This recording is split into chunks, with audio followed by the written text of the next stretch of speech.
Everything has a way of coming full circle. It takes patience and perseverance to see a dream through, to close that circle. Because some dreams, like some circles, can be much bigger than others.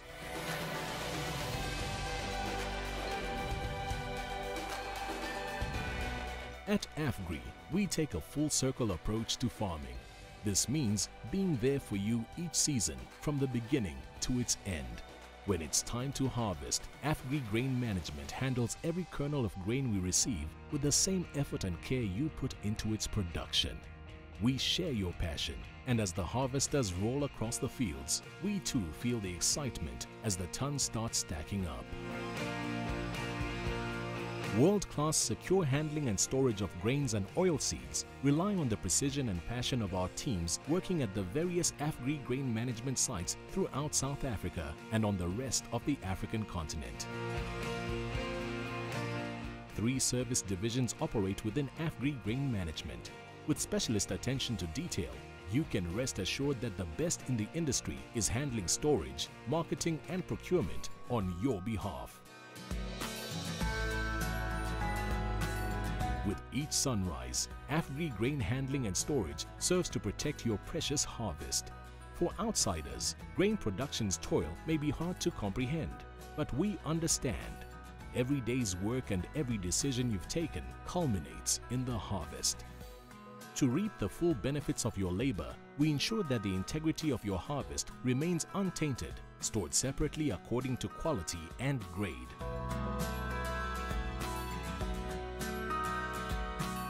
To farm sustainably, we know that getting your product to the market is an essential part of the production cycle.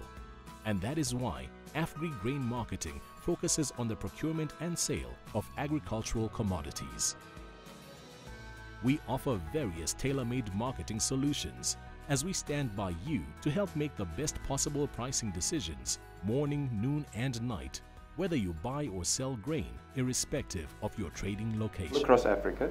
So to take an example to explain that is an agribusiness in Kenya or a cooperative, a dairy cooperative who buys milk or macadamia nuts from farmers, and we give them a digital mobile application to digitize that process, transaction, interaction with the farmers, thousands of small farmers.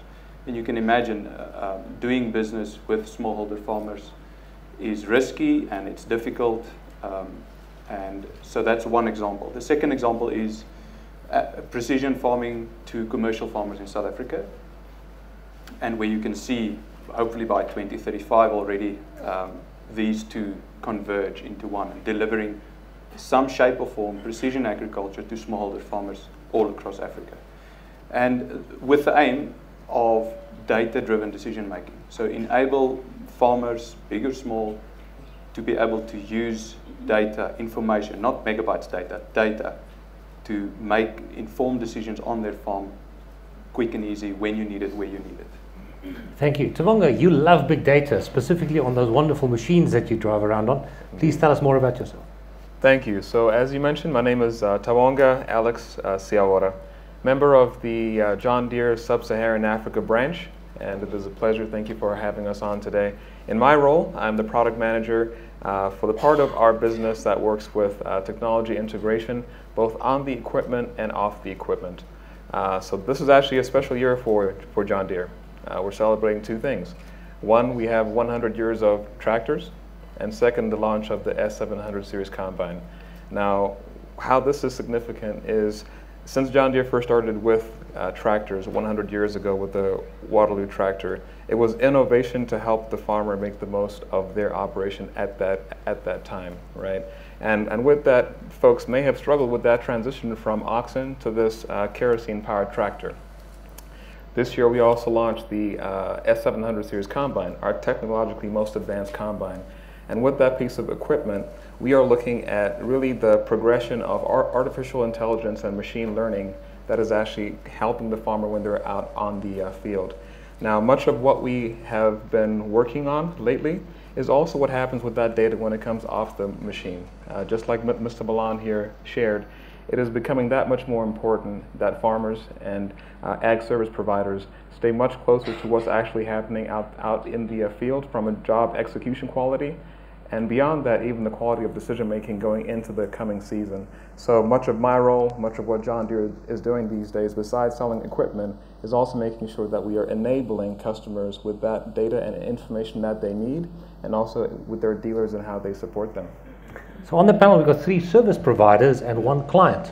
And what's important is that Jaco is actually might give us a huge amount of insight into how an end user can utilize these technologies, even if it's incremental improvements. Jaco, thank you so much for being on the panel.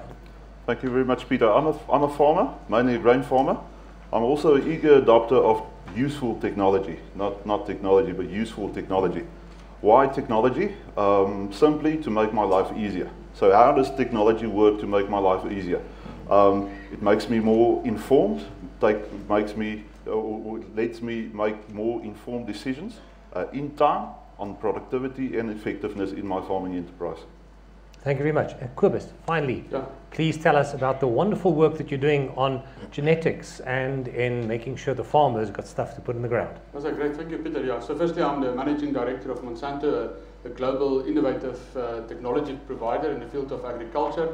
Of course, our responsibility is to provide products to farmers to remain profitable, sustainable. So we supply seed like the Cal brand to farmers like Jaco, and he planted that seed with the accompanying technologies, obviously, to fill out the beautiful John Deere combines. Thank you so much. And as on the Top Gear program, it's normally the producers coming up with these wonderful ideas, and now we have to work with the year 2035. That's not going to be simple. But let's take a look at the scenario. We're looking at world population that in some areas are declining, like in Italy and Japan, but in Africa we see that the population might grow from 1 billion people to 3 billion people by 2100. So by the year 2035 we're seeing a tremendous amount of new individuals sharing this continent with us. The problem is, will they have disposable income? And what we are seeing is that technologies like electricity might become far cheaper with photovoltaic cells. We're looking at an environment where energy might be in abundance by 2040. Not really free, but in abundance. And this opens up huge opportunities in Africa for not only agriculture, but commerce, and where disposable income might rise. So we are seeing a hopefully wealthy continent emerging with new technologies that enable all of this. Our challenge is, how do we take agriculture on this journey into 2035 with these wonderful opportunities and threats, with increasing population, with increasing yields on farming? How do we see technology enabling us to successfully harness those opportunities as they arise going towards 2035? Who wants to start? Which technologies do you think will have the biggest impact on agriculture in years to come in South Africa? So I'll probably start the conversation by sharing that when it comes to the Internet of Things, for quite a while now we've been seeing the ability to connect more and more devices. One of the biggest challenges is developing algorithms that work in a way that actually results in useful information, right? So what can actually be of benefit to a large commercial grower here in South Africa? What might be the types of information and data that service providers or even small contractors might need in the middle of Kenya, right? So it's knowing what is needed by the consumer and actually building the correct method of algorithms, and then also methods to ensure that the data coming into the system is quality data, so you can get informed decisions coming out of it. So on that point, let's for example say that a new technology allows you to be 2% more efficient. Once you've hit your profitability barrier, then any small margin might mean a huge profit increase. At what point are you interested in useful technologies? I think, Pieter, we're in a global village, so our produce competes with the US, competes with Brazil, and competes with Australia. So we need to be better and need to be more effective. But if we stay the same, they're going to outgrow us. So we need the newest technology in order to be more effective in our decision making. So even a 2%, if your return on income is good enough, even a 2% increase in yield or profitability at the end of the day makes us compete better in the rest of the world. So every technology that adds value to us The challenge, however, is the data. We get a lot of data. We make informed decisions with inputs like data. The challenge is to get that data in a useful way that we can use it as farmers. Now, you don't have the time anymore to spend a whole day analyzing the data and get an outcome. So we need companies and service providers like we have on the, over here to supply us with the data. Firstly, sort out the connectivity, because the rural areas connectivity isn't that good at the moment. So sort out the connectivity, and then help us interpret the data, make decisions, and go in an effective and in a timely way back to the field or back to the livestock and make the decisions and make the changes so we can be more productive and more effective in our production. And that's a key point, connectivity. We have seen that in South Africa. There were frequencies made available on the 700 and 800 megahertz spectrum. That's where the television stations sit, and we should have been out of them by 2015. Just for interest sake, the spectrum at the lower end allows very large connectivity, large-scale connectivity, up to 70, 80 kilometers. And what's really important to realize is that this type of technology enables farmers to be connected. We are seeing new technologies called nanosatellites that would be 80 kilometers in the air, and they'll fly all around us. So about 4,000 satellites will emerge in the next 2 to 3 years, and that will at least give us a layer of connectivity. But in the interim, we'll have to make up, create our own plans. Technologies like LoRaWAN and technologies where it bounces from one device to another device until it reaches its final location.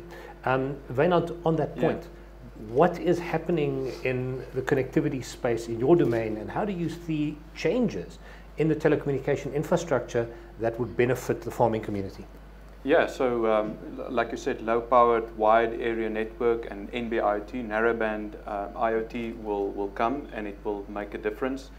Obviously, firstly in the urban areas, and then work out to the platteland, the rural areas, and it allows, so IoT is small bits, kilobytes of data that a sensor, a service, a product can send, and there you gather and gain big data or information, and there you can use that. So it's low-powered wide areas, so you don't need traditional towers, and there that will address a certain segment of that connectivity.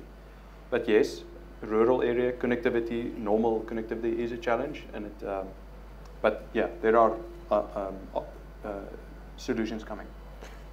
Once the connectivity is sorted, do you think that the service providers in South Africa is doing enough work to allow farmers like you to make decisions when you need it? I think we can really see it. We can really see the development in that area.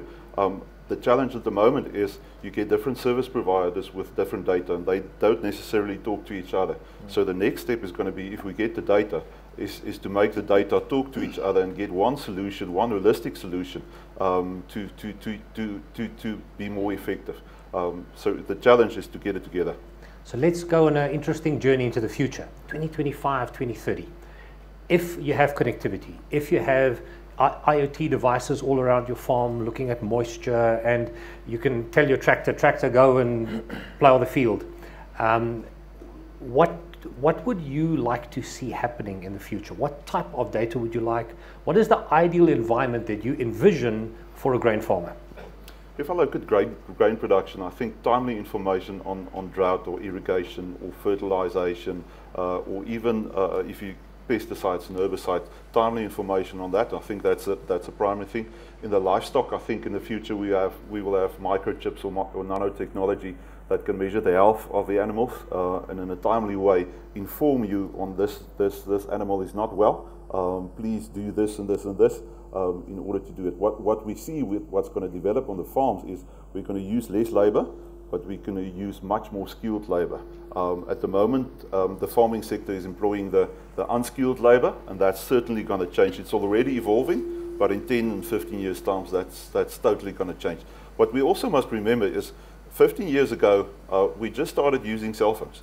So at the moment, cell phone is part of our integral daily decision making. What's going to happen in 15 years' time, 18 years' time? We don't know. The technology isn't there yet. You think your grandfather would have believed you if you told them that each cow will have an internet address for you? For sure not. Because let's get back to you. we're seeing fascinating things happening in the genetic space. I've read a report the other day that chocolate and coffee production is under threat because global warming is changing and reducing the size where coffee and chocolate beans are going to be grown. My wife wouldn't like that at all.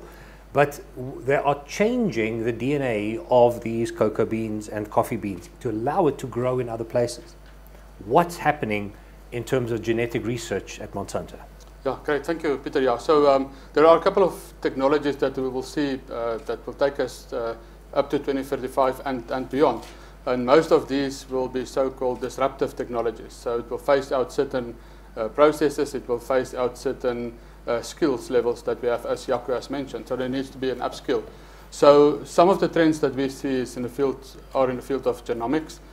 Specifically over the last 15-20 years, we have focused a lot on genetic modification and brought a lot of commercial products to market globally that has helped us to drive increased productivity and reduce dependence on pesticides, specifically insecticides. Newer technologies are being referred to as gene editing tools like CRISPR. A lot of great stuff will be done with that in a much faster way than we have been seeing with conventional breeding, as well as the processes of genetically enhancement. So in the case of biotechnology or genetic modification, we have taken a gene from a non-related species, normally a soil organism, and implanted it in a maize plant or a soybean plant or a cotton plant to give us a certain enhanced productivity. In the case of CRISPR, it allows you now to, as part of the successes that has been achieved with gene sequencing or DNA sequencing, the scientists will be able to take out a specific gene that is causing a gene or any other negative characteristics that we want to take out of that specific genome to end up with a plant with better productivity characteristics. So that's in the field of genomics. If you go further, lately there has been this whole discussion on renewable agriculture. So soil biology is another field or a trend that we see that will become much more important in the future. The third one that has been referenced already is, of course, digital technologies. There we talk about sensors, we talk about data analytics, we talk about automation, also about artificial intelligence. So we as a company are making technologies available in all of these three types of categories. And of course, digital technologies will be the biggest enhancer or biggest enhancer of things like precision agriculture. That will drive us forward, not only for large-scale commercial farmers, but some of these technologies you will also be able to apply successfully in smaller-scale agriculture. So ultimately, we have the goal to apply or enable these small-scale farmers to use commercial tools to enable them to achieve the same type of yields as a successful commercial farmer. So I see the scenario where I sit in front of the breakfast table and I say to my daughter and to my father-in-law, so Kayla, they use clustered regulatory interspace palindromic repeats to actually cut the DNA in that maize. They call it CRISPR. And don't you think it's great? And I think my daughter will say, wow, really, Dad, this is interesting. At which point my father-in-law would say, I'm not eating this Frankenstein food. How do you respond to that?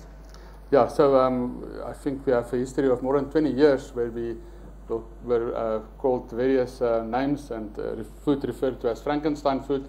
I think we have an excellent track record to show that we have helped farmers to produce food to save millions of lives or to feed millions of people without one negative effect. So I think that's excellent to have that type of history. And I think nowadays the young people more and more understand the importance of technology to help us solve some of these very difficult challenges that we will face over the next couple of years.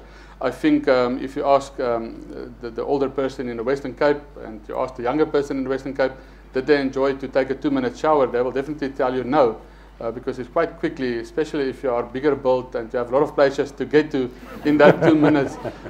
So I think that brings the reality of climate change closer to us. And if we are going to solve challenges like climate change, where we will see the western areas of South Africa getting drier, eastern areas perhaps wetter, Eastern Cape also benefiting from this. We will have to look at these new technologies, but in a very responsible way.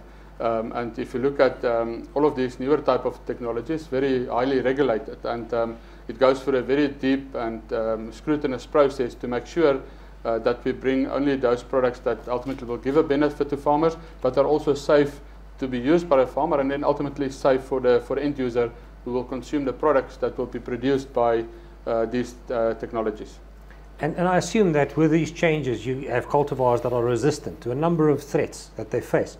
With all of these technologies, with self-driving tractors and intelligent tractors and IoT connectivity, and with changes in the air, so we all have these capabilities that enable us to have more efficiency, but can't we use them in a combined way to change our philosophy around agriculture? How do we change our strategy around what we plant and when we plant it? What would you say, Jaco? I think, Pieter, two things. The first thing, technology makes production either cheaper or more effective. So if you sit in Europe and you can decide, you have enough money and you can decide, yes, you can decide GMO, non-GMO, organic or not organic.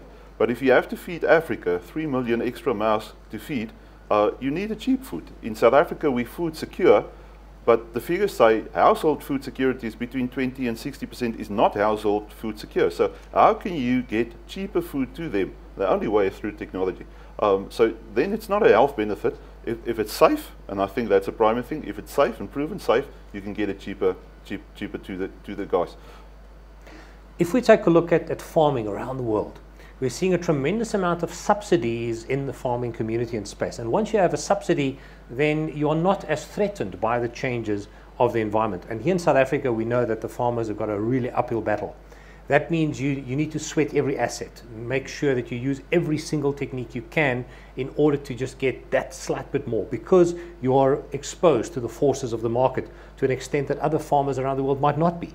Do you think South African farmers have got a higher aptitude in adopting new technology, new techniques than in other places in the world? Just as a panel, what would you say?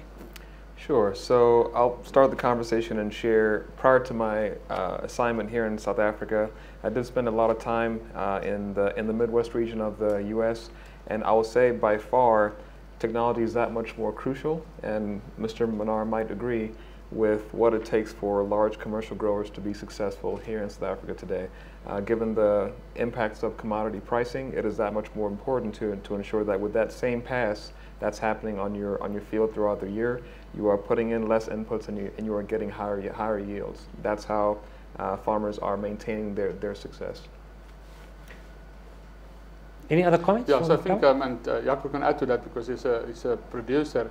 So from our experience, we have seen, and we have traveled to many countries, and we have seen that the South African farmers, if they are not the best, they will be in the top 3 if you categorize farmers broadly. Dealing with the difficult weather conditions that we have, no subsidies. Our farmers need to be really creative to make sure that they continue to farm and continue to be productive. So we are very proud of the South African farmer that has this agility and versatility to make sure that they adopt these new technologies so quickly. But I think in terms of resources, we are not the best resource country in the world. I mean, only 3% of South Africa is classified as a high potential farming area. So the rest of us is actually arid land. We don't get a lot of rainfall in the most parts of the country, and we don't have the best soil in the world. So how do we, with a lesser resource, compete towards Brazil, Argentina, the Midwest of the US? The only thing is through technology, to be more productive, more effective, and technology makes that available to us. So, yeah. Sorry, yeah. So almost to pick up on some earlier comments, so you need to be more productive at scale, and you need technologies, you need systems to be in place, and you need different sensors and tools to help you, like you said earlier. And we will see. I mean, if you think about how mobile phones,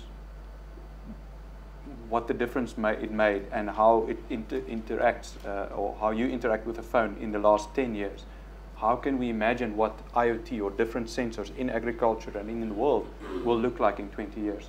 So that we believe there will be a total, almost an explosion of IoT products and sensors and services. And agriculture is definitely one of the 2 or 3 biggest growth areas of IoT products and services. And then, almost as a technology industry, we have to be responsible, and we have to take it up to, like to address your earlier comment, to have a user experience, a farmer experience, to try and get all of these big data and make a simple decision, quick and easy, real time. And it's our responsibility to converge all of these. There will be a consolidation phase, and then it will be up to us almost to listen to the farmer and say, what is your one thing that you look at to make these decisions? And that's the challenge that we're up for. Yeah, and I think really to understand or appreciate all these advances in technology, you have to take your child to one of these agricultural museums. We did it recently, took our children to the Willem Prinsloo Agricultural Museum outside Pretoria. And the children had quite a big laugh when they saw a tractor from 1928. It was still paraffin and petrol driven at that stage. And there was a big placard which said that this tractor could plow 10 hectares of arable land or land in 10 hours. So nowadays we don't, the recommendation is not to plow, but just think back then, and then there was also a lot of animal-drawn implements. Yeah. So take from 1928 and the improvements in technology up to now, where we talk about tractors that will be self-driven, the advances that we see. And I think to keep up with the population growth, I think the speed of technology development is extremely fast. I think the important thing, and with all the technology providers, will be to get that technology as quick as possible at as much as cost-effective level to make sure that it can be rolled out at quite a good speed. So I normally go to Hong Kong and a couple of other places to look at technology shows, and I must say I've always missed Nampo on my radar, and now I know about Nampo because you have technology here that is just unbelievable. We have drones that can fly over projects, and you can see what nozzle is blocked. You have drones that look at different filters to see what is the yield of certain trees and see how disease spread throughout the environment. At what point in time do you invest in a technology? So here's all of these promises of what a technology can do, but at what point does it make it does it make it financially viable to invest in this technology and change your processes accordingly? I think because we are fast adopters, we make errors as well. So we adopt some technology that doesn't give you enough return on investment. So we always sit and calculate, what's the return on this? How much can I be more productive, more effective in my whole farming enterprise? And normally it's about 5 to 10 times the cost of that technology that you use to implement it and improve it. But sometimes, technology builds on each other. You need something which is available now, and in 2 or 3 or 5 years' time, you get something else. Data is very important, but way back in 1998, when we started yield monitoring and variable rate planting in 2001, we didn't know the yields that we're going to use, or the yield maps that we got. How are we going to use it in the future? And now it's even more important that you have that data from 1998 up to now to use in your inputs for the next year's input or soil classifications or stuff like that. So you need enough data to build it in. So the sooner you start data, even you don't see the return on that, the sooner you can start collecting data, the better information you will get out of it. Changing. Sorry, I'm interrupting you twice now. No, please don't. Apologies. Yeah, it would allow you to do exception monitoring or exception management. So you don't have to manage your whole 500-hectare farm. You can go and zoom in with satellites and previous soil maps. You can zoom in on the problem areas and address and focus that and get that average up. So the best parts doesn't need to subsidize the poor parts of your farm, and that is easier management. Sure. And one comment that I'll also add, I think we've all alluded to it at some point during today's conversation, but really with the addition of more layers of data information, we're also starting to see the transition more from a transactional when it comes to how a farmer operates to really an ongoing service delivery relationship, right? So as you begin to get services, whether it's through the John Deere Operations Center, where we connect our customers with their data and other third parties, whether it's working with their seed and chemical companies, right? Whether it's working with drone manufacturers, others, it isn't going to be a one-time transaction, right? There are going to be conversations throughout the year. helping make more informed decisions. Talking about different strategies with new technology, let's say you have different cultivars. Can you use a strategic approach to plant it in a way that would limit the damage from pests or on your harvest? What strategies are there that you can share with the audience? Yeah, so I think our farmers in South Africa has been using insect protected technologies now for 15 years or so, and they've seen the benefit and they got used to it. So our responsibility is to make sure that we have a robust pipeline, because as you know, in every insect population or animal population within a specific species, there are certain degrees of tolerance which ultimately develop into resistance. So we need to make sure that we continuously develop new technologies that we test against these populations that become resistant. Take, for example, the stalk borer. In South Africa, we have populations that is showing a higher tolerance towards some of our technologies. Those technologies have been replaced with second-generation technologies, and now with the arrival of this fall armyworm in South Africa, we are now looking at third-generation technologies to make sure that when that specific population starts developing resistance, we will have the next level of technologies available. Now, to take it back to the importance of DNA sequencing, there are various programs in place to sequence the DNA of the various fall armyworm populations. Also a new glyphosate-resistant wheat in South Africa that has been identified, Ulmer pomeranthus species.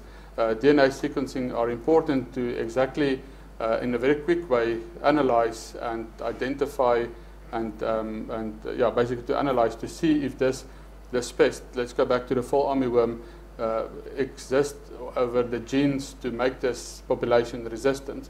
We all know it comes from South America, and there are various populations that already show some resistance in that area. So by using these new technologies, we can see in a much quicker way if we will deal with a problem in the next 5 to 10 years. So that's just one example of showing how we can now, with new technologies, in a quicker way and a less costly way, because you don't have to go and do thousands of field trials now to get to this answer. You can do it much quicker. If we take a look at technology, it has an impact on the large farmers, and we can have a 2, 3, 4% increase in yield. But I believe if technology can be applied to the upcoming farmers, small farmers, we believe that technology could double their yields or even triple it. What is your perspective on that?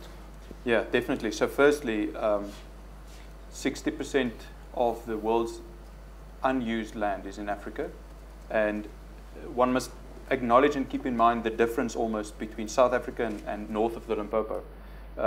Predominantly smallholder farmers operate and is responsible for 90% of production, rough figures, of the rest of Africa. While in South Africa it's exactly the opposite. 90% of production is commercial farmers.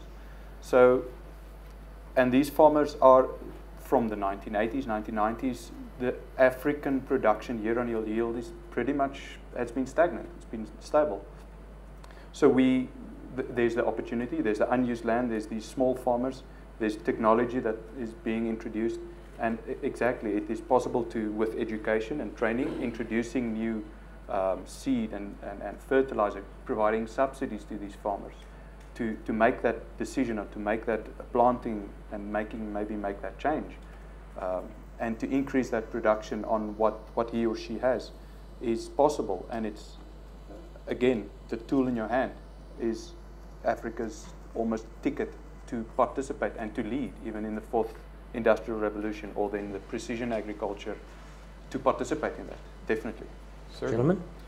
Pieter, yes, what we found in practice, we as Grain SA have a lot of farmer development programs, and we started introducing technology into the communal areas.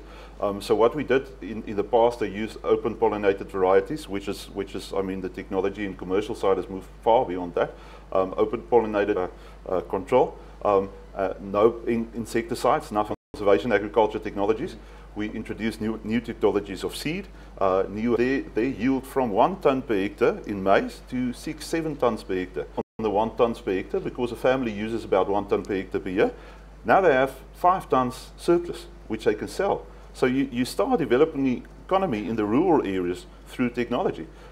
Yes, you need something, training, you need some capital input into that, But after that, and after they've seen how to adopt a new technology, they move forward. And that's a simple technology. That's not data. That's not stuff like that. So it's a very primary technology that you can really move them towards commercial farming. Yeah, so I think the important thing is, and there's a lot of discussion, small versus large-scale agriculture. So there's a specific place for small-scale agriculture. So I think nowadays the responsible companies want to assist those farmers to apply commercial technologies on a 1 hectare field, and that is exactly what Jaco has referred to. The nice thing is that 1 hectare farmer sometimes get a much bigger benefit than a commercial farmer, because the commercial farmer is already on a 6-7 ton per hectare yield, so they will get incremental increases like 300, 400 kilograms. But the small scale farmer, by just switching one small thing from an open pollinated variety to a hybrid, will already give a couple of tons. Then adding to insect protector technologies that we have already mentioned, that will help them to go up to the 6, 7, 8 tons per hectare, which is a significant increase. You can imagine now if you need to do ant weeding, and I think this is one of the hardest works to do, is to go to a field and to manually remove weeds. And this is why young people in the rural areas are not really interested in agriculture, because they see it as hard work in the sun. So imagine you have to go and weed a 1 hectare field, so it's 100 meters by 100 meters. If you have to walk up and down the rows, take out the weeds, you will have walked about 10 kilometers to do that. And at the time when you are finished, you will see re-emergence of weeds on the other side, because you have disturbed the soil and there probably was some rainfall. So by bringing in these new technologies, you see immense benefits for the smaller scale farmer. I'll also add 2 things. First, the need for mechanization where it matters. And part of that solution is also going to involve what might be more radical thinking around shared equipment, contracting models. We've seen very many successes in Nigeria, Kenya, and those models could apply elsewhere.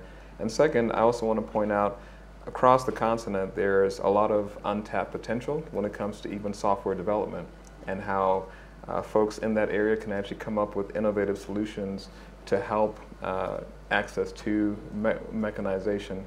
Last week, John Deere actually participated in the ICT4D conference in Zambia, and we actually did a software development competition where we had entries from 39 different startup software companies across the continent, who all came up with different approaches to how to share, contract out equipment, how to actually approach financing different, such that folks in those communities can actually have access to tractors. And it's well proven that with a transition to mechanization, you can increase yields by over 300%. So I think it's great work that you have just shared us there. So if you look at our companies like ourselves are preparing ourselves, so we have talked about upskilling people in our own commercial team. Digital technologies has become one of the core competencies that you need to master. So we are moving in a new era where it's not enough to just be a great salesperson. You need to master certain digital technologies to be at your best. Thank you so much. Very interesting point. Do you know that the Girl Scouts in America, they get badges, a badge to knot something and plant something. Now, they now get badges to protect their homes against virus attack, the white hacking or the white hat hacking capability. So if you can protect your house and you can make sure your Wi-Fi or hotspot is secure, you get a badge. I was wondering if the Food Trackers is actually doing some of that training, making sure that you can create a robust but digital knowledge is really critical. I'm going to go onto a different journey, because they normally bring me on to shake up the panel, and let me shake up the panel.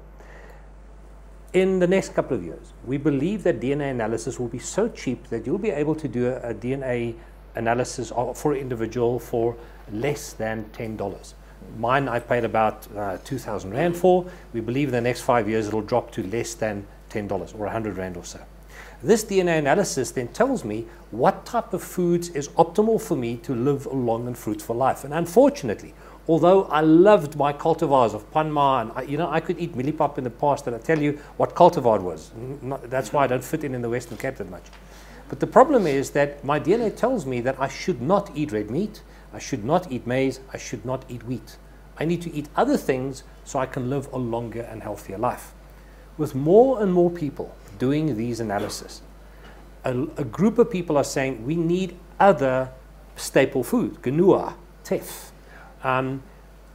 If this revolution starts, and I spoke to another farmer in the Eastern Free State about 2 years ago, he said, Peter, I plant teff and I can't keep ahead of it because everything I plant I ship to the United States.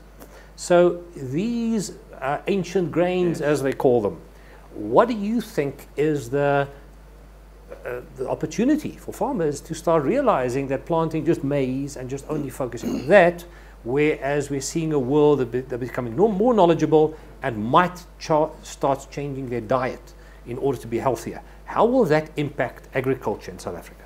Yes, I think the important thing is you need to go and see if it's just a fashion.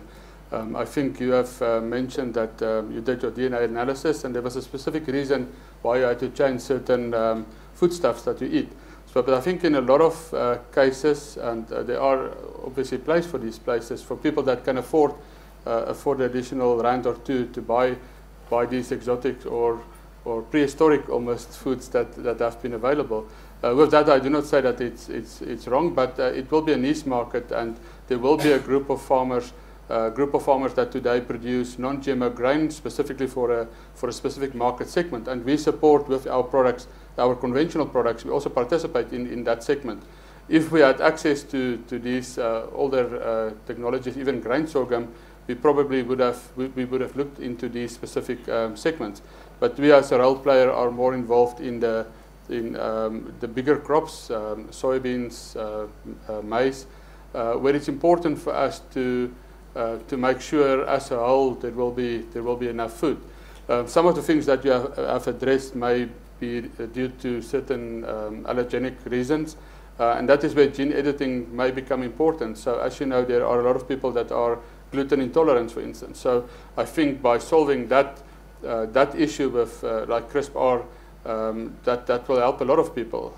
It may even save a lot of people. So I think if you look at that will be important also in the future. And then, as I mentioned, smaller niche markets in selected areas may find an opportunity to look at those specific things. I think my biggest fear is, and you know, everything today is about sensors. And imagine walking into a restaurant.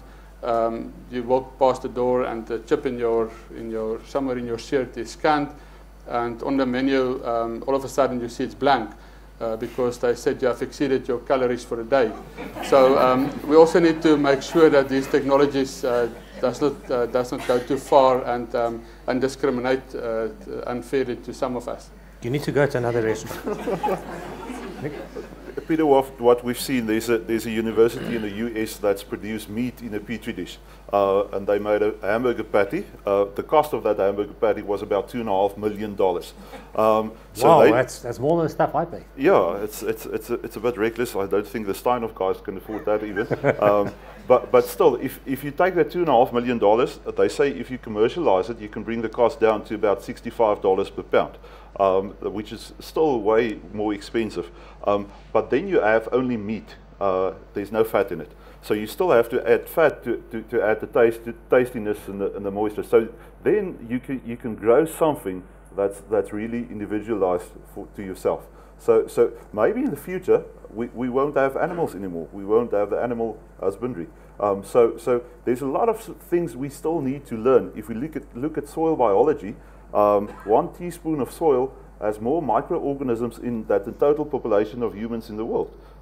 And we know nothing about that. So that's still things that we need to learn, and we need to improve our technology on how to feed them to get better crops. And maybe crops is not the thing. We see algae is now becoming a source of biofuels. So the whole world is going to change. We as farmers are adaptive, especially the South African farmers. I mean, we adapt technology, which we spoke about that. So we will adapt. We will feed the consumer because it's a consumer-driven economy that we have at the moment. So we will feed whatever they want to eat. We will adapt to that. That's nice about being a farmer. No board meetings, no long-term strategic planning sessions. And I think that's what the entrepreneurial culture of farmers is all about. Let's quickly talk about farm safety. Farm safety is an important issue. We've seen that in the news in a couple of years. What we're seeing is brand new technology that is opening up opportunities to perhaps help us to call for help. There's new technologies like the Google Assistant speaker and the Amazon Alexa speaker. And you pay about 300-400 Rand for the speaker. Once you have it connected via a cellular network or whatever network, you have 2 or 3 of them in your house, and all you have to say is, Alexa, emergency, or Google, help. You choose your own keyword, and immediately that will send out a response to your existing farm security structures, helping you at least to know that help is on the way. But with this technology, we also see drones being utilized by security personnel in South Africa, that before the ambassador drives out of his house, he puts a drone up and then looks at the environment around him. And we're seeing the drone prices are falling. Beautiful drones you can pick up for about $400 right now. Technology that can help us in farm safety. How important is it? What is your opinion around that on the panel, please? But I think there's a lot of technology we can already use. The cost of it is still, I mean, thermal cameras is a great technology to identify persons even in the dark, but it's still too expensive. The cost is coming down. So the technology adoption also goes with cost. We see stuff like cell phone, which can pick up cell phones in a certain area and can identify cell phones, how far exactly point the positions. But then the policy of government isn't adopting fast enough to do the technology. The same about the megahertz and all that stuff. We need a fast adoption of policy from government side to adopt to the technology. So there's a lot of stuff available, but the cost of it and the policy. And I'll say from a John Deere standpoint, we have been working with automation in our equipment for over 15 years. Right, the first time we introduced our auto track guidance solution in South Africa was 2003, and from a company standpoint, it is fundamental to us that from a product safety and compliance standpoint, that always comes prior to adoption of a given technology. So mistakes can happen, right? It's not possible to design out every possible contingency. But what can be done from an OEM manufacturer standpoint is definitely put into our products. Yeah, it is. I mean, it's not core business, but it affects core business as a farmer and security. If you have to worry about it and you have to design, and again, like you said, technology, and it's as the technology industry's responsibility and opportunity to make products and services available to seamlessly almost. Put you at ease. Yeah, so I think a lot of companies work in this space, and as Jaco has mentioned, it's just the cost is preventing the broad-scale adoption of this, and using drones, using sensors, ultimately to prevent the attack from happening. I think if you call Alexa, she will get you help, but it might take 30 minutes. So in 30 minutes, a lot can happen. So I think the best will be if you have technologies, even bordering artificial intelligence types of technologies that can fend off the attackers or the criminals, to make sure that the farmers and the families and farm workers remain uninjured. And included in that is livestock and your perimeter and your pumps, your infrastructure. It's just as important to make sure you're aware of what's going on and continuously monitoring your animals.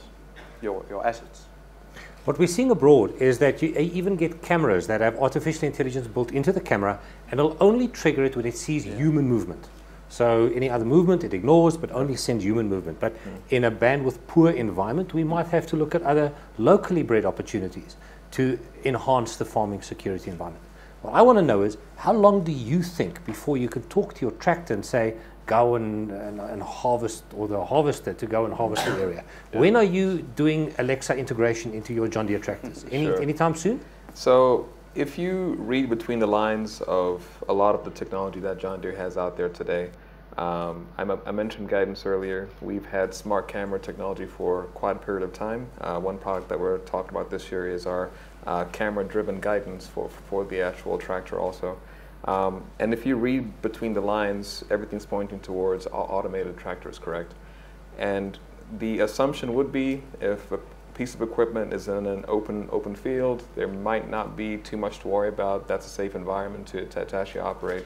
But the actual ecosystem, there's actually substantially more to be concerned about, and that we at this point cannot mitigate out in our algorithm software for us to be sure that, back to your question, you can get safe operation of that equipment out in the field. That will be one, and also two, cost, right? So actually driving down the cost of that technology. From a prototype standpoint, you know, John Deere has been demonstrating our ability to do electronic tractors. We had a 6R electric tractor that was promoted and put out last year. This year, there's even been publications around testing for an automated tractor. So it is possible. It's more a question of when, and making sure that the ecosystem around that automated piece of equipment is ready for it as well. Seeing that farmers in South Africa are early adopters, I saw this video clip on the internet about an electric Porsche, and then boot opens up and there's a drone that flies out and takes pictures of the car while you're driving, then comes a parks in it. Yep. Do you think there's a possibility of having a drone for your harvester where the young farmers can get a nice overhead shot that they can publish for Boerseke Vrou? You know, I think there might be some niche marketing. Sure. So, so I think it's already happening today. So, so we participate in various maize yield competitions, and when we attend those functions in various countries, various areas in South Africa, like Webstad and Bultfontein, they will open the evening and they will share video shots of where a drone is flying above the John Deere combine harvester. So giving excellent information. But of course, there are many applications that you can expand on with the use of drones. Certainly. So one thing that I'll definitely point to is it's important to understand, and I believe the whole panel here would agree with me, as we look at these new technologies, making sure that we're applying them in a manner that makes sense and that is ready for broad adoption, right? So from a John Deere standpoint, everything that we release to our customers is either going to impact their performance, their machine uptime, or reduce their cost of operation. A recent acquisition that we're very excited about, last year John Deere actually purchased Blue River Technologies, which is a Silicon Valley company, and they have been really leading in the area of artificial intelligence. And what I can point to from their product portfolio now would be See and Spray, right? So it would be taking the business and the execution of farming down to the actual plant level.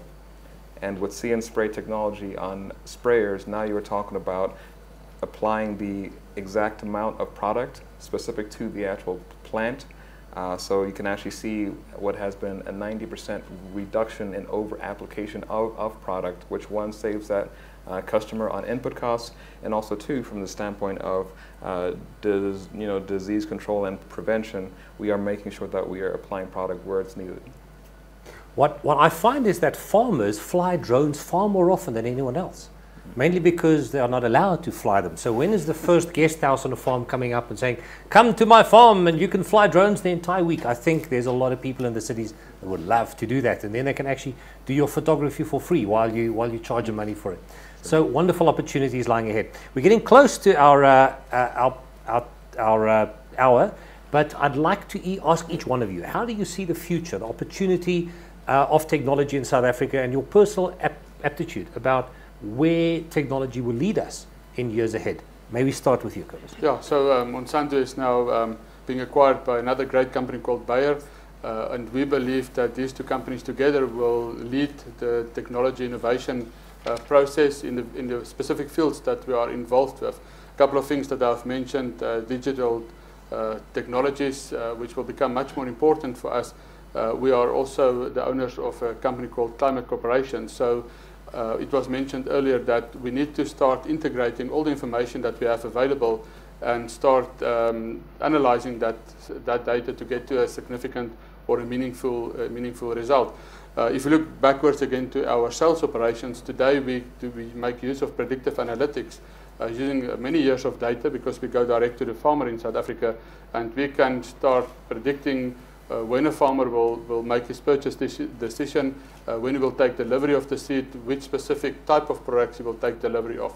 And that is just a very small, actually something very simple, applying data analytics on.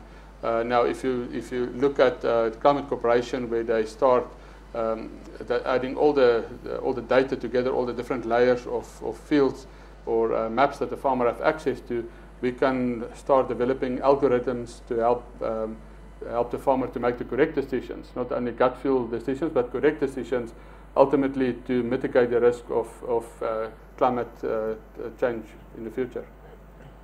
But I think to understand where we're going, we need to understand where we're at the moment. And just for a practical example, as a grain farmer, we use yield mapping to do prescriptions. Now, a prescription is a variable rate application throughout the field.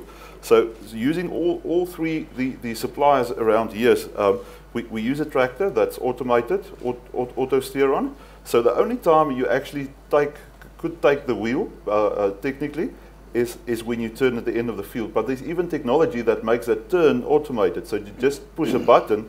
So throughout the whole field, you never take the steering wheel. So the tractor drives itself. Then through the application, the first year is you use data that you already have, and you make the prescription from that in variable rate application. But now you have technology that through the field collects data, make a recommendation towards planting depth in terms of soil, makes recommendations in terms of the amount of fertilizer to be applied, but also make a recommendation in types of the hybrid to be applied in a certain area of the field. So as you drive through the field, you change hybrids, you change fertilization, even the mix of fertilization, you change the planting depth and the depth control, a lot of stuff that you can change without any input from the operator. So that's where we're at the moment. Where will we be? Maybe the automation through sending the tractor to the field without a driver. Maybe we don't need tractors anymore. If you see certain technology that's evolving, certain specific equipment, remember a tractor was built around the driver, visibility, ease of access, a lot of stuff, but you don't need a driver anymore. So how's a tractor going to look in 5 years' time? In terms of energy, the diesel engine that we use at the moment, in the cars, we see they're going electric. So what's going to happen to the tractor? The tractor is going to go electric as well. So in 15 years' time, 20 years' time, we don't have diesel tractors anymore. We will have electric tractors. Maybe we have another source of energy as well in the tractor. So it's evolving so fast, we need to keep up. Thank you. Certainly. So from my standpoint, what I am excited about seeing and what is, I would say, foundational to the continued growth of technology in agriculture. One is the continued aggregation of data and useful adaptation of that data, and that all needs to be founded on trust, right? So I think we all know what has been going on in the news around data privacy, and from John Deere's standpoint, it's built into our operations center. I'm sure many other platforms have the same approach also. But if you're going to have a long-term relationship with that farmer in managing that customer's data, helping them make decisions based on that data, and also developing new product based off of how users are actually using product and what's happening with equipment out in the field, it needs to maintain that trust first of all. Second, I'll say it's also important to realize that the business of farming is becoming more and more collaborative. Right, so through shared platforms and inputs throughout the year, not only from the dealer, from the farmer, but also input providers, agronomists, the actual business of farming, I believe, is going to get more and more collaborative. And what we are going to see is more tools and services built around making those connections easier, secure, while also maintaining privacy, like I mentioned earlier. Thank you. Yeah. Definitely passionate about the opportunity and the ability of small farmers across Africa to play their part. So for Mezzanine and for Vodacom and our OPCO partners in Africa, it's definitely agriculture is an African play. So addressing the smallholder farmers' needs and possibilities, opportunities, and the agribusiness that work with them, because it is, to a point earlier, it is different and it's more risky, and it's per transaction, it's more cost. It costs more to deal with smallholder farmers, and then commercial farmers as well in South Africa, and the opportunity and there's so much value to unlock in this continent of ours, and yeah, the future in agriculture is very exciting, and we are ready for it. Thank you for that summary. But now we're going into a new phase of our discussion, and we're going to ask the audience for any questions that they might have. So now is your chance to put these guys in the hot seat, and we'd love to find out what you would like to know from the panel.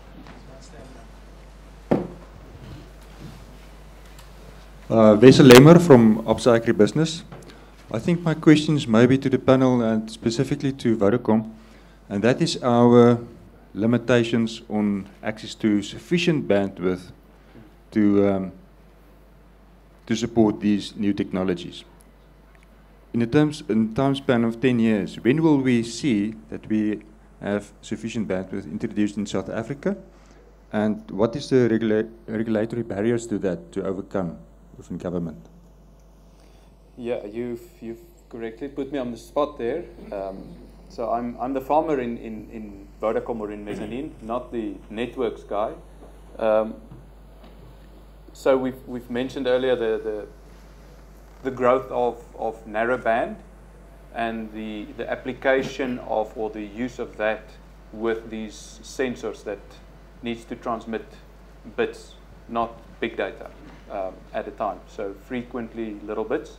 So that will come in the next 5-10 years. NB Vodacom and Vodafone has invested a lot and rolling out NB IoT as an alternative or as a channel. But yeah, I don't have figures, I don't have data to say what will be rolled out when and where. But the need for good and fast coverage in the rural areas has been acknowledged. Thanks.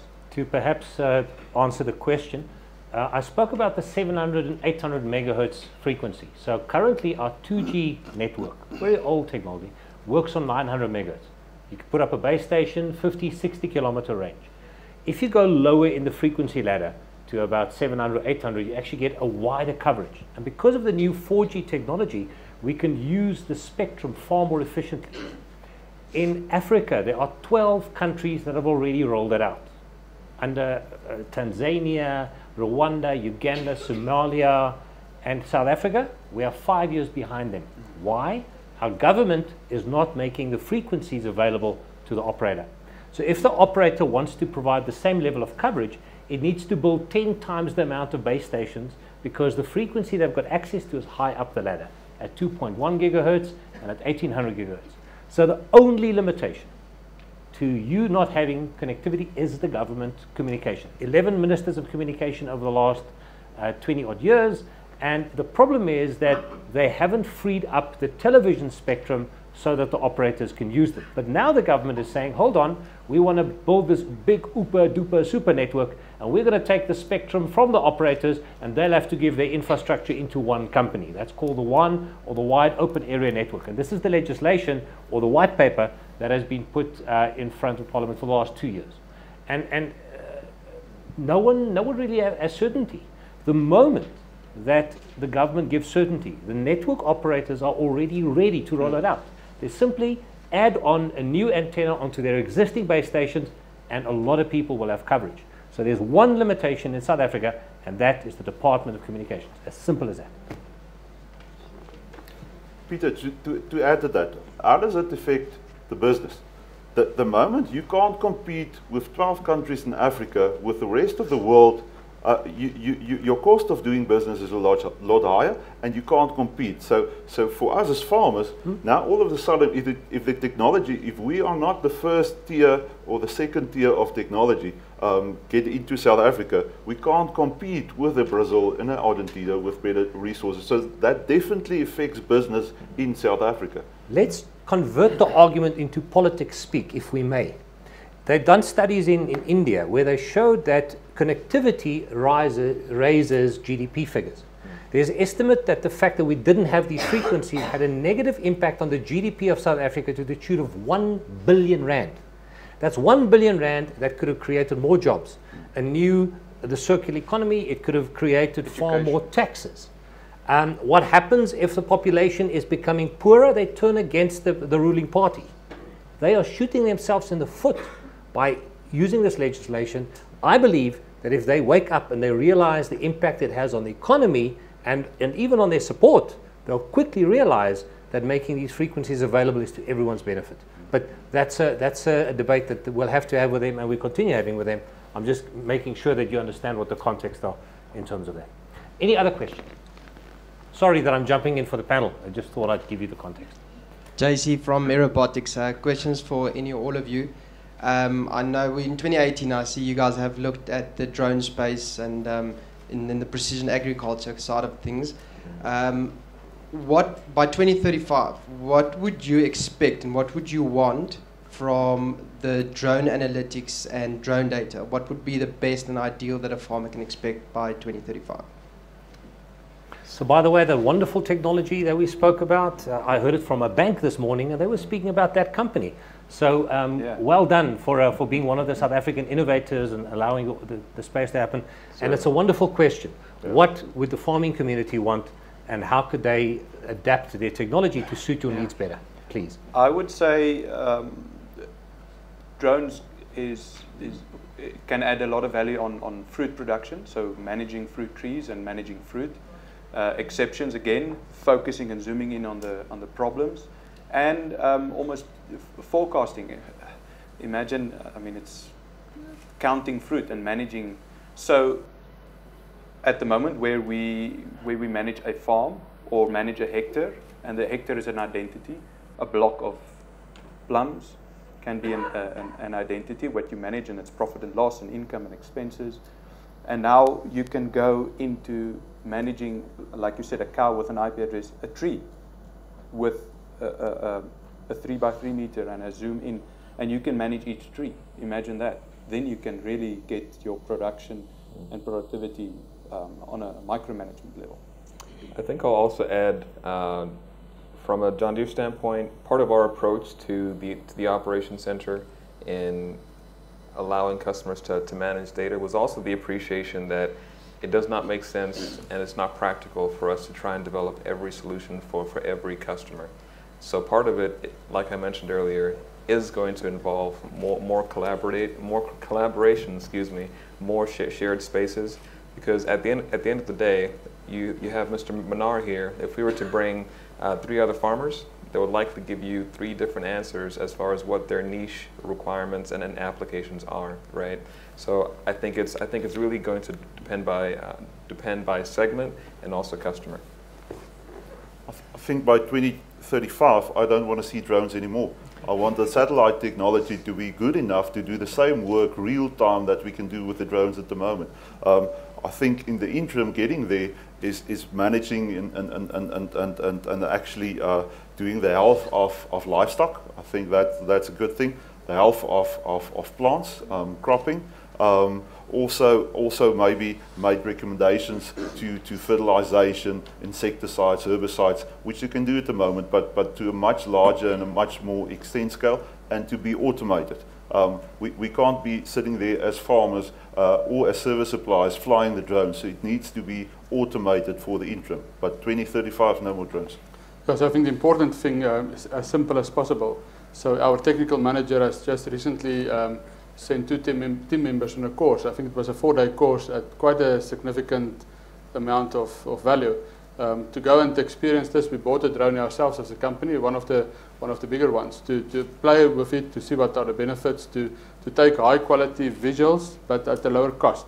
I think that is today one of the things. Drones has a significant role to play, but the cost of the images are still quite high. Then I think to the point that Jaco has made about weed control, etc., specific precision weed control, so carrying capacity. So the drone should be strong enough to take up a certain volume of spray solution to go and apply that in a very specific manner, but in a very simple way.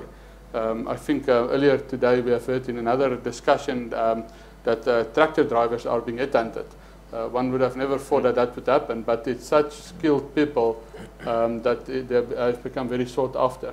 But I think what we need to do is to get things as simple as possible. Today drones are simple. It's much easier to fly than a remote control helicopter, for example. So that will be important. Thank you for the panel. Any other questions? Yes. Hi, Sabrina Dean, Farmers Weekly.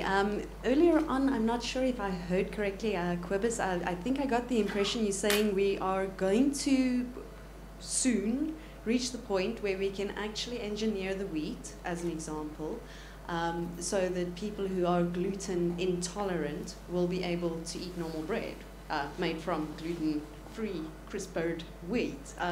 Did I understand that correctly? Yeah, so that was one of the examples. So as you have this new gene editing technology, so that's been around for probably 5 years, so that will be one of the applications. So to go and specifically identify the gene that produced that enzyme or protein within the wheat plant, eliminate that, and then you will have a population of wheat plants that are safe to consume. So those will be some of the applications, not necessarily Monsanto working at those applications. Thank you. Any other questions for the panel? Yes, there at the back.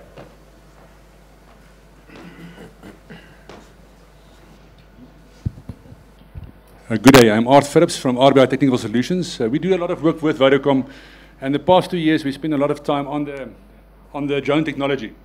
Last week we launched virtual reality combined with the drone technology. This will be able to put a person inside the field, outside the field, everywhere where the drone technology captured high quality images. That is definitely revolutionized the whole industry currently at this stage. So in the future, the farmer will be able to sit in his house. From the drone footage that he got, he will be able to be on the actual tractor, moving through. You can get off it, see what's happening on the ground, and all of that kind of stuff that is possible. So it's a growing technology that is amazing currently at this stage, and it's the way it's developing at this stage. We started 2 years ago, and now it's on a month-to-month basis how it's growing. So it's really phenomenal. So drones in the future is still going to play quite a big role. I think in 2035, we want to be out of the drones as well, and we want to be in a situation where the satellites will take over not only that, but communication as well, and everybody will have communication. Thank you very much. Thank you. So one thought that I'll add, and I actually might try stop by saying, Stan, that sounds pretty cool. What I'll also add is the widget, if you will, or the mechanism by which we are gathering data might fluctuate. We might phase out drones per Mr. Manal's request. But at the end of the day, what matters is that the customer's getting the actual insights that they need, right? So the mechanism by which that information is gathered might evolve. What is important is through those means that we're gathering that data, that we have a robust method to actually process all of those inputs into something that actually can be actionable data, right? So one prime example that I might give is John Deere has had JD Link for a number of years now, which is telematics coming from our machines. By us looking at what would be thousands of tractors around the world that have all been sending data, and I'm sure we are all familiar with what would be a diagnostic trouble code. So if your car throws a check engine light, you go down to the garage and they actually pull up what that code is, right? By us having data over our tractors for several years, what we've been able to do is through our artificial intelligence and machine learning, now for a given 8R tractor that's out in a field, if a certain sequence of DTCs happen specific to that machine, on the back end, the John Deere system is actually able to establish the likelihood that that machine is going to fail in X number of hours. So we package that data along with the actual part number, along with what the dealer would actually need to take care of that customer, and send that communication to the dealer. So the customer is sitting in their vehicle, and they can get a call from their dealer telling them, we are getting this information from your tractor. There's a likelihood it's going to break down. What is the good time for us to come out and actually service, right? So that's one manifestation of taking all these data points and actually providing insights that help both the dealer, the customer perform better. You know, I think what we should remember, a drone is but a tool to collect data. Correct. What do you do with the data? Yeah. And it's an interpretation of the data. The farmers these days don't have the time anymore to interpret the data. And now you can see the drone suppliers are collecting the data and are interpreting the data. In 5 years' time, we need artificial intelligence to interpret that data and make it more useful to the farmer, and then not any input anymore, but an automated input into your equipment. That's what we need in 5 years' time. Yeah. Thank you. Wonderful technologies are coming into the space. For example, we are seeing technologies that allows a spectrum analyzer to be built into your smartphone, where you can scan maize and see what the moisture content is before deciding to send it to testing. Do these simplified technologies in any way perhaps change the way in which you can optimize your farming operations? Yeah, I think definitely it will make you more effective and efficient. I've mentioned earlier that there will be a lot of disruptive technologies that will lead to the phase out of certain processes, and I think typically that will be one of the technologies. And as you know, measuring the moisture before the farmers start harvesting is critical, important. But nowadays, some of the combines do that for you, and I think weighing the harvest is also becoming much more important. But I think to Jacques' point, and that is where the companies are focusing heavily on, is this whole thing about data analytics. Farmers have huge amounts of data available. It's in this drawer and on this table and on this memory stick and in this home office. So to bring all those things together, analyze it, and make and create algorithms that can support the farmer. I think it was mentioned earlier as well. So drones may phase out, but this whole thing about each farmer owning their own tractor will probably phase out as we become more efficient in the future, and we share the technologies on a broader scale. Let's get back to the audience. Any final questions for the panel? Yes, sir. I'm now back to the bandwidth. Somebody mentioned that for the next 3 years, there will be about 3,000 satellites going up. Now, my smartphone is not a satellite phone, but will the solution for bandwidth not be addressed by satellite technology quicker than we think? So the current satellites are about 36,500 kilometers away from us, the geostationary ones. So everything around the Earth falls in some way, but it falls at the same rate at which the Earth turns. So we call it geostationary. The new group of satellites are close Earth satellites. So we're looking anywhere from 80 to 100 to 200 kilometers. And if there's about 5,000 of them all floating around the world, at any point in time, there'd be 2 or 3 above you. So Elon Musk, the old ex-South African, he's put 3 or 4 of them up already for a test, small little satellites. And with his very cheap launch technology, he plans to put about 5,000 of them up in the sky. The technology exists. Will the International Telecommunication Union and all of the governments give him licenses in order to operate in these countries? Because we all know governments make taxes from telecommunications.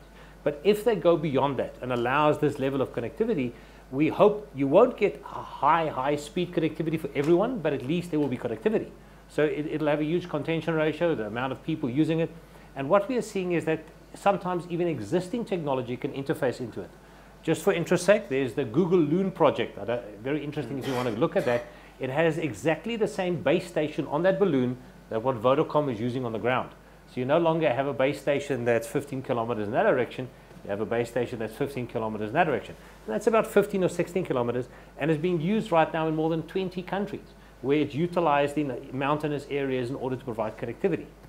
If the operators go further and say, but if we can't get the spectrum, maybe that's a very important avenue that they can do, is chat to Google and see if we can get some of these weird balloons floating above us. It might just give us better connectivity. There's always a solution, but it's important that we have a conversation with government as well as with the operators. Thank you for your question. Any comment from the panel on that? Well, clouds. If there's one prohibitive thing is for satellite, and if efficiency of satellite is clouds. So as the Western Cape gets drier, we don't worry about it much. Thank you. Any other questions from the panel, from the audience? Thank you. For the panel, thank you so much for your time. Kobus, you've given us unique insights into the fantastic world of DNA analysis and new cultivars. As an academic, I always talk to people, but I tell them how to carry a cat by the tail you're one of the people that actually do it. So thank you so much for your attendance and your deep insights. The wonderful world of automation, and where John Deere is heading us, or heading in an automated space with tractors that will help us with automated farming and everything surrounding that. It's been wonderful to have you on the floor. Wynand, thank you very much. Tavango, it's an honor to have you here, and I hope that if you have a spare tractor available, let me know. I'd love to borrow one for a weekend. Wynand, the world of IoT is always fascinating, Yes. and we believe that not only for the large scale farmers, but for the small ones as well, there's wonderful technology that will unlock a wonderful future. Technology is a fascinating construct, because on one end it destroys jobs, and other ends it creates ones. But if we stop the progress of technology, it will have a huge impact on humanity as a whole. And the question is how to guide us through this fascinating world of labor threats and new opportunities. We, however, believe that technology will enable us not only to live a richer and more fruitful life, but also enabling us to feed the rest of humanity. Thank you so much for your time.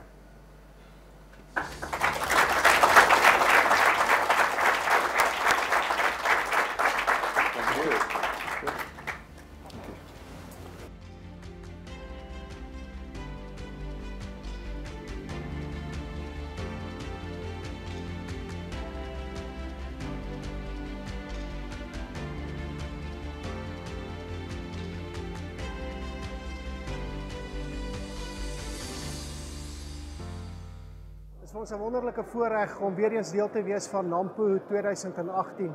En ek wil die graag elkeen uitnooi om na die Senwes Grinding se stalletjie toe te kom in die Nampo saal en te kom deel in die 3D ervaring van hoe dit in 'n silo lyk en wat gebeur in 'n graansilo, en ook met ons graanmakelaars te praat en handelaars en te sien hoe 'n Safex mark werk en hoe dit werk in die graanmarkte.